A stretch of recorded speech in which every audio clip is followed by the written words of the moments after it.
ಹುನಗುಂದ ಪಟ್ಟಣದಿಂದ ಕೇವಲ 10 ಕಿಲೋಮೀಟರ್ ಅಂತರದಲ್ಲಿರುವ ಚಟ್ನಿಹಾಳ ಗ್ರಾಮಕ್ಕೆ ಇಲ್ಲ ಬಸ್ಸುಗಳ ಸಂಚಾರ.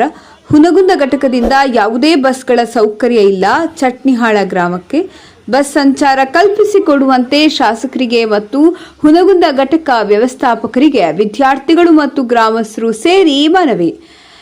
ಎಸ್ ವೀಕ್ಷಕರೇ, ಬಾಗಲಕೋಟೆ ಜಿಲ್ಲೆಯ ಹುನಗುಂದ ಪಟ್ಟಣದಿಂದ ಕೇವಲ 10 ಕಿಲೋಮೀಟರ್ ಅಂತರದಲ್ಲಿರುವ ಚಟ್ನಿಹಾಳ ಗ್ರಾಮಕ್ಕೆ ಹುನಗುಂದ ಘಟಕದಿಂದ ಯಾವುದೇ ಬಸ್ಗಳ ಸೌಕರ್ಯ ಇರದ ಕಾರಣ ಹುನಗುಂದ ಪಟ್ಟಣದಲ್ಲಿ ವಿದ್ಯಾಭ್ಯಾಸ ಮಾಡುತ್ತಿರುವ ಚಟ್ನಿಹಾಳ ಗ್ರಾಮದ ಶಾಲಾ ಕಾಲೇಜು ವಿದ್ಯಾರ್ಥಿಗಳಿಗೆ ಮತ್ತು ಹುನಗುಂದ ಪಟ್ಟಣಕ್ಕೆ ತೆರಳ ಬಯಸುವ ಎಲ್ಲಾ ಗ್ರಾಮಸ್ಥರಿಗೆ ತುಂಬಾ ತೊಂದರೆ ಆಗ್ತಿದ್ದು, ಅವರು ಇಳಕಲ್ ಘಟಕದ ಬಸ್ಸಿನಲ್ಲಿ ಪ್ರಯಾಣಿಸಿ ಇಳಕಲ್ಲಿಗೆ ತಲುಪಿ ನಂತರ ಹುನಗುಂದ ಪಟ್ಟಣಕ್ಕೆ ತೆರಳಬೇಕಾದ ಅನಿವಾರ್ಯತೆ ಎದುರಾಗಿದೆ.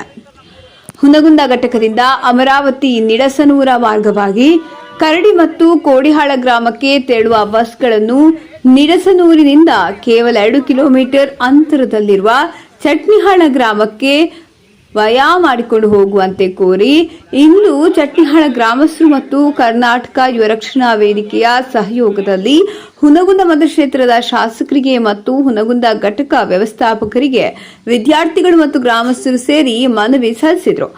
ಈ ಸಂದರ್ಭದಲ್ಲಿ ಜಂಬಲದಿನ್ನಿ ಗ್ರಾಮ ಪಂಚಾಯತ್ ಹಾಲಿ ಉಪಾಧ್ಯಕ್ಷರಾದ ಶ್ರೀ ಜ್ಞಾನಪ್ಪ ಮೂಲಿಮನಿ, ಸದಸ್ಯರಾದ ಸೋಮಪ್ಪ ಬೇಗಾರ್, ಮಾಜಿ ಸದಸ್ಯರಾದ ಜ್ಞಾನಪ್ಪ ಮೂಲಿಮನಿ, ರಮೇಶ್ ಪೂಜಾರಿ ಮತ್ತು ಮಾಜಿ ಪಿಕೆಪಿಎಸ್ ಸದಸ್ಯರಾದ ಶ್ರೀ ರಾಮಪ್ಪ ಕಮರಿ ಮತ್ತು ಚಟ್ನಿಹಾಳ ಗ್ರಾಮದ ಮುಖಂಡರಾದ ಶ್ರೀ ಬಸವರಾಜ್ ಪೂಜಾರಿ, ರಾಮಪ್ಪ ತಳವಾರ್, ಶರಣಪ್ಪ ಕುರಿ ಮತ್ತು ಕರ್ನಾಟಕ ಯುವ ರಕ್ಷಣಾ ವೇದಿಕೆಯ ತಾಲೂಕು ಉಪಾಧ್ಯಕ್ಷರಾದ ಶ್ರೀ ನಿರುಪಾದಿ ನಾಯಕ್ ಮತ್ತು ತಾಲೂಕು ಕಾರ್ಯದರ್ಶಿಗಳಾದ ಯಮನೂರ್ ಪುಣೆ ಅವರು ಉಪಸ್ಥಿತರಿದ್ದರು.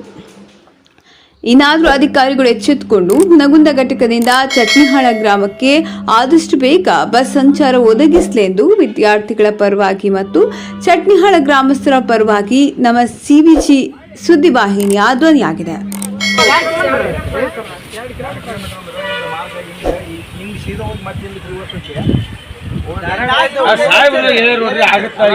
ಭೇಟಿ ಮಾಡ್ತೀನಿ, ಮಾತಾಡ್ತೀವಿ.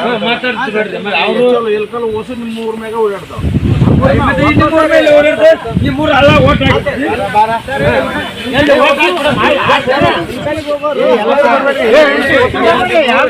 ನೀವು ಮತ್ತೆ ಉಲ್ಟಾ ಬರ್ರಿ.